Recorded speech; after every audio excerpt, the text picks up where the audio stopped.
Hello and welcome in Anupma Sharma channel of 12th Pole Science.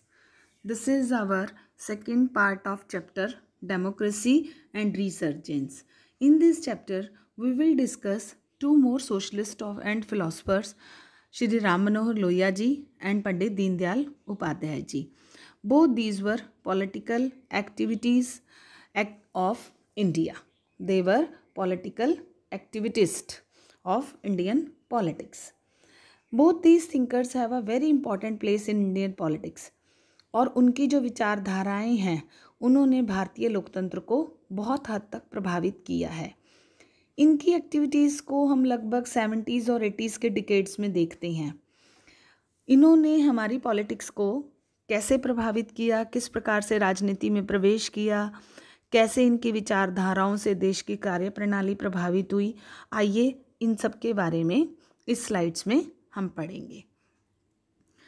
तो जो है Ram Manohar Lohia ji, he was a socialist leader and thinker. वो जो थे राम मनोहर लोहिया जी बहुत बड़े एक समाजवादी नेता भी थे, विचारक थे, फ्रीडम फाइटर थे, among the founders of Congress socialist party. यहाँ पे फिर वही नाम आ गया, कांग्रेस सोशलिस्ट पार्टी। आपको याद होगा इसके बारे में मैंने पहले भी डिस्कस किया था। कांग्रेस सोशलिस्ट पार्टी के बारे में हमारे जो कुछ नेता थे वो मार्क्सिस्ट विचारधाराओं से प्रभावित थे। उन्होंने कांग्रेस सोशलिस्ट पार्टी की ही स्थापना की थी, जिसमें से आपको याद होना चाहिए, मैंने पिछली वीडियो में बताया था, श्री जयप्रकाश नारायण थे, जिन्होंने देश के लिए, उनकी आइडियोलॉजी बहुत अच्छी थी और मार्क्सिज्म से प्रभावित थे और देश के लिए काफ़ी कार्य किए थे। उसके बाद से आप देख रहे हैं मेंबर्स जो थे ये बने, Ram Manohar Lohia ji member of Lok Sabha from 1963 to 67 रहे थे।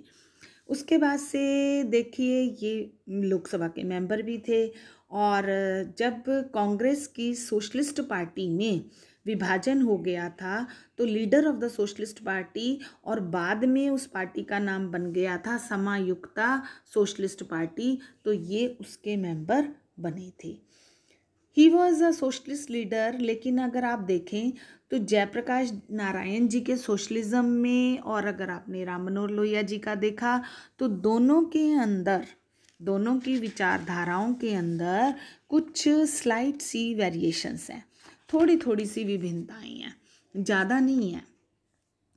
क्योंकि राम मनोहर लोहिया जी ऐसी थ्योरी चाहते थे जो इंडियन सिचुएशन को सूट कर सके, ओके, एंड पॉलिटिक्स ऐसी हो जो कि सक्सेसफुल हो और ऐसी हो जो जनता को सूट कर सके। आपको याद होगा जब जयप्रकाश नारायण जी की मैंने आइडियोलॉजी के बारे में पढ़ाया था तो मैंने कहा था वो मार्क्सिज्म से प्रभावित थे और यूएसएसआर की 1970 की जो रशियन रेवोल्यूशन थी उससे बहुत अधिक प्रभावित हुए थे। और आपको मालूम भी है रशियन रेवोल्यूशन जो थी it was a very successful revolution और जयप्रकाश नारायण जी तो उससे बहुत अधिक प्रभावित हुए थे। लेकिन जो राम मनोहर लोहिया जी हैं उनका यह मानना था कि ऐसी पॉलिटिक्स देश में होनी चाहिए, ऐसा सिस्टम होना चाहिए, ऐसा समाजवाद होना चाहिए जो जनता को खुश कर सके, जो जनता को सूट कर सके। अब यदि बात करें रशिया की तो रशिया में तो सोशलिज्म आया, मार्क्सिज्म सफल हुआ। क्यों हुआ? क्योंकि रशिया जो था वो लेबर डोमिनेटिंग स्टेट थी। वहाँ पर मजदूर वर्ग का बहुत अधिक बहुतायत थी, मजदूरों का देश था, तो इस वजह से ये सोशलिज्म मार्क्सिज्म जो था वो वहाँ सफल हुआ। लेकिन इंडिया के अंदर, रशिया में लेबर क्लास सफल हुई, लेकिन इंडिया के अंदर क्या था कि पीजेंट्स एंड फार्मर की कंडीशंस थी। पीजेंट्स एंड फार्मर्स जो थे वो पावरफुल थे। तो ऐसा सोशलिज्म होना चाहिए जो कि पीजेंट्स और फार्मर्स की क्लास को प्रभावित कर सके। तो सोशलिज्म कौन से वाला? यूएसएसआर वाला। उसकी कंडीशंस इंडिया से सूट नहीं करती थी। एज अ पॉलिटिकल लीडर, अब बात करते हैं उनके पॉलिटिकल लीडरशिप की, तो best known for sharp attacks on Nehru. बहुत बड़े नेहरू के क्रिटिक्स थे राम मनोहर लोहिया जी, उनके आलोचक थे, क्योंकि उनकी strategy of non Congressism, advocacy of reservation and backward class, caste and opposition of emergency इन्होंने किया था। तो इंग्लिश के भी अपोजिट करते थे ये। तो साथ साथ एक और भी बात है कि जहाँ उन्होंने इंग्लिश को अपोज किया, अपोजिशन टू इंग्लिश के बड़े खिलाफ थे। पहले यहाँ पर मैं आपको नेहरू जी और इनकी क्रिटिक्स के बारे में जो मैंने बात की है वो बता देना चाह रही हूँ। क्या था कि दोनों ने ही, श्री नेहरू जी ने भी और राम मनोहर लोहिया जी ने भी 1962 में एक जगह थी फूलपुर यूपी में, तो नेहरू जी तो हमेशा वहीं से अपने इलेक्शन लड़ते थे, तो वो राम मनोहर लोहिया जी भी उनके अगेंस्ट खड़े हो गए और 1963 में उन्होंने दोबारा लड़े। लेकिन जो 1962 का इलेक्शन था उसमें, क्योंकि नेहरू जी तो कभी कन्वेंसिंग के लिए आते ही नहीं थे और राम मनोहर लोहिया जी कन्वेंसिंग के लिए गए हुए थे, फूलपुर के इलेक्शन की बात बता रही हूँ मैं आपको। तो वहाँ पर क्योंकि जवाहरलाल नेहरू जी की तो पॉपुलैरिटी थी वहाँ पर, तो राम मनोहर लोहिया जी की कन्वेंसिंग से नेहरू जी की पॉपुलैरिटी थोड़ी कम होने लगी। तो then Nehru also went there और उन्होंने भी अपनी कन्वेंसिंग अपना प्रचार प्रसार काफ़ी किया। और वहाँ तब के नेताओं में और आज के नेताओं में ना बहुत फ़र्क है। सारा दिन एक दूसरे की भाषण देते थे, आलोचना करते थे, रैलियाँ जलसे जुलूस होते थे, लेकिन शाम को दोनों ही नेता बैठकर इकट्ठे चाय पीना, अपने विचार विमर्श करना, आपस में डिस्कशन करना, ये सब कुछ किया करते थे। आज की तरह नहीं है कि जैसे अपना एक दूसरे पे कीचड़ उछालने वाली बातें, नहीं, ऐसा नहीं है। तो अलग अलग तरीके से फिर पॉलिटिकल लीडर थे। और अब एक और बात ध्यान से सुनिए, उन्होंने यह कहा था कि बैकवर्ड क्लास और को तो बहुत इम्पोर्टेंस दी थी उन्होंने, advocacy of reservation of backward class की रिजर्वेशन पर उन्होंने इम्पोर्टेंस दी। और साथ में वो इंग्लिश के बड़े अपोज थे। उनका मानना था कि इंग्लिश को एक लैंग्वेज रखो, मीडियम ऑफ इंस्ट्रक्शन रखो, समझो, भाषा समझो, लेकिन इसको हर क्षेत्र में नहीं घुसना चाहिए। इंग्लिश ठीक है, सोसाइटी में जिन लोगों को इंग्लिश नहीं आती उनको बड़ी प्रॉब्लम्स का सामना करना पड़ता है, स्टेटस सिंबल है, लेकिन लोहिया जी का मानना था we should give more and more stress to our mother tongue. English को स्टेटस सिंबल की तरफ नहीं देखना चाहिए। अगर हर प्रकार का काम इंग्लिश में ही होता रहा तो देश जो है वो पिछड़ जाएगा। हमें अपनी मातृभाषा मदर टंग पर ज़्यादा जोर देना चाहिए। इससे क्या होगा, मदर टंग पर जोर देने से कल्चरल इंटीग्रेशन बनेगी, राजनीतिक एकता भी आएगी, सांस्कृतिक रूप से भी उत्थान होगा। तो ये राम मनोहर लोहिया जी का इस प्रकार के कुछ विचार थे। तो स्टूडेंट्स, आई थिंक सो कि आपको समझ में आया होगा। अब जो है हम डेमोक्रेटिक सोशलिज्म की बात करते हैं। डेमोक्रेटिक सोशलिज्म में जो था कि जैसा आपने पहले भी पढ़ा, देखा भी है कि नेहरू जी की आइडियोलॉजी को देखा। Ram Manohar Lohia ji has been one of the main proponents of socialism in India. Bharat में समाजवाद लाने वाले एक पहले विशेष महत्वपूर्ण व्यक्ति थे। He champion the idea of democratic socialism. लोकतांत्रिक समाजवाद लाना चाहते थे, जिसको कि वाइल एसोसिएटिंग हिज सोशलिज्म, अपने समाजवाद को डेमोक्रेसी से, लोकतंत्र से जोड़कर उनका मानना था। वो भी डेमोक्रेटिक सोशलिज्म थे, लेकिन नेहरू जी, मैंने अभी आपको बात की कि नेहरू जी जो थे वो भी सोशलिज्म लाना चाहते थे, लेकिन दोनों ही एक दूसरे के अलग थे। उनका मानना था लोहिया जी का कि सोशलिज्म तो इस प्रकार से आएगा, डेमोक्रेटिक सोशलिज्म जो है वो इस प्रकार से आएगा कि अगर चेंज रेवोल्यूशन हो, क्रांति हो देश में, पूरी तरह से क्रांति कैसे, कि सभी को इक्वालिटी मिले, लोगों के हाथ में पावर हो, नेताओं के हाथ में ना हो, जनता केंद्रित सरकार हो।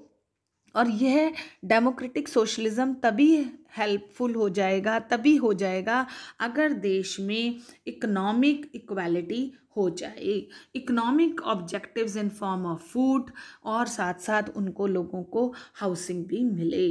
तो इनका ये मानना था। द नॉन इकोनॉमिक ऑब्जेक्टिव जो थे in form of democracy and freedom, और नॉन ऑब्जेक्टिव्स जो थे उनके फॉर्म ऑफ लोकतंत्र और स्वतंत्रता के आधार पर थे। तो हम ये देखते हैं कि उनके जो प्रिंसिपल्स हैं, उनके जो सिद्धांत हैं, समाजवाद को लाने के लिए, लोकतांत्रिक समाजवाद को लाने के लिए दो चीज़ों पर डिपेंड करते करते हैं इकोनॉमिक ऑब्जेक्टिव्स, क्या आर्थिक उद्देश्य थे, खाने के रूप में था और दूसरा था हाउसिंग के रूप में। किस चीज़ में था? खाना और हाउसिंग फैसिलिटीज से भोजन भी मिले और लोगों को मकान भी मिले। तो इस प्रकार से ये होना चाहिए कि लोगों को आर्थिक रूप से स्वतंत्र हों, आर्थिक रूप से मजबूत हों, सुदृढ़ हों, तभी देश तरक्की कर पाएगा, तभी अच्छे से लोकतंत्र की स्थापना हो पाएगी। ये तो उनके थे आर्थिक उद्देश्य। और नॉन इकोनॉमिक ऑब्जेक्टिव्स क्या थे? कि डेमोक्रेसी एंड फ्रीडम, लोगों को अपनी बात कहने का अधिकार हो, अपने विचार प्रकट करने का अधिकार हो, मर्जी से काम करने का अधिकार हो, ये उनको फ्रीडम होनी चाहिए थी। तो these were the democratic socialism ideas of Shri Ram Manohar Lohia ji. उसके बाद से हम देखते हैं कि हमारा जो नेक्स्ट है, एक और देखिए डेमोक्रेटिक सोशलिज्म में ही राम मनोहर लोहिया जी ने क्या किया? एडवोकेटेड चौभुर्जा राजनीति पर जोर दिया।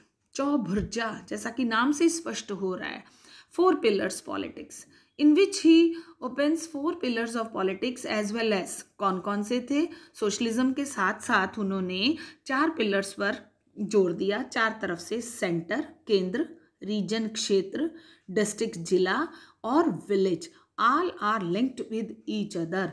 ये अगर चारों के चारों चीज़ें, चारों ऑर्गन्स जो हैं या चारों चीज़ें हैं, ये अगर एक दूसरे से इंटरलिंक्ड हो जाएंगे तभी सोशलिज्म आ जाएगा। अगर आपको याद हो, जयप्रकाश नारायण जी ने भी यही बात की थी, लेकिन उन्होंने 3 टाइप्स ऑफ सोशलिज्म की बात की थी। तो इनका भी यही सिस्टम था, बस 3 या 4 का फर्क है। So that if these organs या these topics, these contents, these units will be interlinked, then definitely socialism will prove successful in the country. उसके बाद से नेक्स्ट हमारा है giving consideration to affirmative actions. यहाँ पर हम बात करेंगे एफर्मेटिव एक्शंस की, जिसका अर्थ क्या है? Special policies for down to earth people. जो निचले तबके के लोग हैं उन लोगों को ऊपर उठाना। डाउन टू अर्थ पीपल जो हैं, डाउन ट्रोडन लोग हैं, जो नीचे से हैं, उनको सफल करना, स्पेशल पॉलिसीज़ बनाना, रिजर्वेशन देना। किस किस को? यहाँ देखने की बात है, डाउन ट्रोडन लोग जो हैं उनमें से देखिए कॉन्स्टिट्यूशन ने SC STs को तो रिजर्वेशन दी हुई है, लेकिन लोहिया जी ने वुमेन, स्पेशली कमज़ोर वर्ग किसका होता है? महिलाओं का, और नॉन रिलीजियस माइनॉरिटीज़ के लिए भी उन्होंने काफ़ी रिजर्वेशन के बारे में, उनको इम्पोर्टेंस देने के बारे में जोर डाला था। Based on the premises of democratic socialism and चौभुर्जा राजनीति, Lohia supported a party of socialism as an attempt of merging all political parties. Lohia ji ने कहा कि एक इस प्रकार की समाजवादी राजनीतिक पार्टी आनी चाहिए जो कि मर्जिंग ऑल पॉलिटिकल पार्टीज, सभी राजनीतिक दलों को मिलकर बनाया जाए, सभी राजनीतिक दलों को संघर्ष करके, इकट्ठा करके, एकजुट करके एक ही बनाई जाए पार्टी, और तभी देश में चौभुर्जा राजनीति भी आ जाएगी और तभी समाजवाद लोकतांत्रिक रूप से सफल हो पाएगा। The party of socialism according to Lohia should have 3 symbols. 3 symbols होने चाहिए, ध्यान से पढ़िए इसको। Spade, prepare to make efforts, कोशिश करते रहना चाहिए, प्रयत्न होते रहें। वोट, पावर ऑफ वोटिंग आप जानते ही हैं। And prison, willingness to make sacrifices, कि किस प्रकार से देश के लिए, देश के उत्थान के लिए जो है त्याग करने की भावना होनी चाहिए। तो ये थे राम मनोहर लोहिया जी के बारे में कि उन्होंने 3 पॉइंट्स को 3 सिंबल्स पर जोर डाला। Spade, prepare to make efforts, vote, power of voting, and prison, willingness to make sacrifices. तो स्टूडेंट्स, मुझे उम्मीद है कि अब तक का आपको समझ में आ जाएगा। अब हम बात करेंगे श्री दीनदयाल उपाध्याय जी की।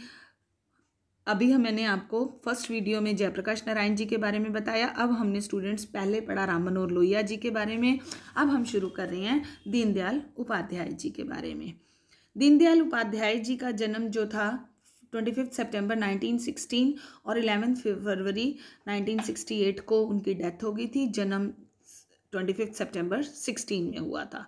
इंडियन पॉलिटिशियन थे and thinker of right wing और सही मार्ग पर चलने वाले हिंदुत्व आइडियोलॉजी, हिंदुत्व की भावना पर उनका मार्ग था। एस्पाउस्ड बाय द, अब यहाँ पर देखने का है कि वो 3 ऑर्गन्स के साथ जुड़े हुए थे, आरएसएस, बीजेएस और बीजेपी। राष्ट्रीय Swayamsevak Sangh, leader of political party भारतीय Jansangh and the फॉररनर of Bharatiya Janata party. उसके बाद से इनकी जो थी, इन्होंने किस चीज़ पर जोर दिया था, इंटीग्रल ह्यूमनिज्म पर जोर दिया था। और ये जो थी ना आरएसएस हिंदुओं की पार्टी थी, बीजेएस जनसंघ भी इन्हीं के साथ थी और भारतीय जनता पार्टी जो थी इन्हीं से ही आई थी। बीजेसी तीनों के ही एक तरीके से सदस्य थे। Upadhyay started is monthly publication, उन्होंने एक अपनी मासिक पत्रिका शुरू की राष्ट्रधर्मा 40s में। Briefly president of the BJS from 67 and 68, he contested the Lok Sabha elections in 1963, उन्होंने चुनाव लड़े लेकिन वो हार गए। और यहाँ आपको एक छोटी सी उनकी डेथ के बारे में बात बताना चाहूँगी। He died under mysterious circumstances, बड़े रहस्यमय परिस्थितियों में उनकी डेथ हो गई। मुगलसराय जंक्शन के पास उनकी जो है डेड बॉडी मिली थी फरवरी 68 में। और अलग अलग विचारधाराएं थी उनके बारे में, डेथ के बारे में। कुछ का कहा था कि कुछ ने यह भी विचार थे कि शायद उनका मर्डर हो गया या क्या है, अब इसके बारे में तो हम स्पष्ट रूप से कुछ नहीं कह सकते हैं। बट आफ्टर 50 ईयर्स ऑफ इस डेथ जो है रेलवे स्टेशन ऑफ मुगलसराय का नाम बदल गया है। अब यह नाम दीनदयाल उपाध्याय जंक्शन इन 2018 में पड़ गया। प्रेजेंटली ऐसी ही है। आपने शायद बहुत सारी यूनिवर्सिटीज़ और कॉलेजेस इंस्टीट्यूट्स भी दीनदयाल उपाध्याय के नाम से देखे होंगे, जिससे कि आप फेमिलियर हो सकेंगे। ये इनकी जो है फर्स्ट वो है लुक, उनके नाम से डाक टिकट भी छपी थी। इंटीग्रल ह्यूमनिज्म पे दीनदयाल उपाध्याय जी ने बहुत अधिक जोर दिया था। इंटीग्रल ह्यूमनिज्म जो था दीनदयाल जी का, वो क्या था स्टूडेंट्स, कि Pandit Deendayal Upadhyay was a philosopher, socialist, economist and politician थे। पॉलिटिकल विंग के थे। इनकी फिलॉसफी जो थी एज ए इंटीग्रल ह्यूमनिज्म को एक्सप्लेन करती है। इंटीग्रल ह्यूमनिज्म, मानवता को एकजुट करना, जिसका मतलब है present and indigenous socio economic model, आर्थिक सामाजिक रूप से एकजुट होकर, जो कि मनुष्यों की being remains at the centre of development, जो विकास था, विकास में उसमें मानव को सबसे बीच में रखे, मानव केंद्रित विकास किया जाए। आरएसएस की जो आइडियोलॉजी थी वो अभी उस तरीके से काम नहीं कर पा रही थी, तो उन्होंने इंटीग्रल ह्यूमनिज्म के माध्यम से इस पॉलिटिक्स को, आरएसएस की पॉलिटिक्स को जोड़ दिया था, ताकि जो है इंटीग्रल ह्यूमनिज्म आ सके। और एम ऑफ इंटीग्रल ह्यूमनिज्म क्या था, इज टू एंश्योर, इस बात को सुनिश्चित करना, डिग्निफाइड लाइफ, हर किसी को एक सम्मानित जीवन देना, फॉर एवरी ह्यूमन बीइंग, चाहे वो छोटे तबके का है, चाहे गरीब है, अमीर है, कैसे भी है, while balancing the needs of the individual, हर व्यक्ति की व्यक्तिगत ज़रूरतों को भी पूरा करना और समाज का अच्छे तरीके से अपलिफ्टमेंट करना, समाज का चारों तरफ से विकास भी करना। और इसके साथ साथ यह किस चीज़ पर जोर देते थे, सस्टेनेबल कंजप्शन।